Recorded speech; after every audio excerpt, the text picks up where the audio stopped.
Thank you so much.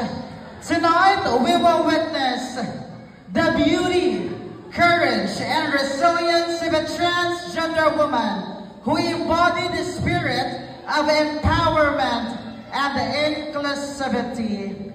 Ladies and gentlemen, standing before you is a 23-year-old sinner, a second-year college at the St. Clair College of Caloocan City, taking a Bachelor of Arts in Political Science.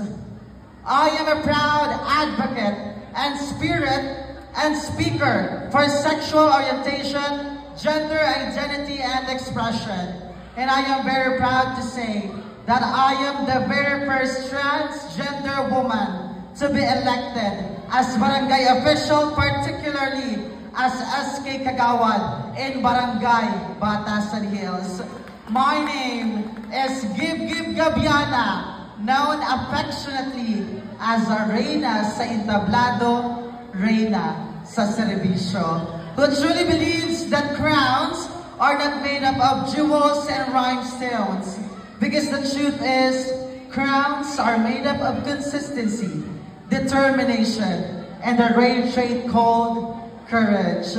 I am proudly wearing a costume that represents all the fishermen in the Philippines. Mabuhay ang mga isdang Pilipino sa Pilipinas. Maraming salamat po.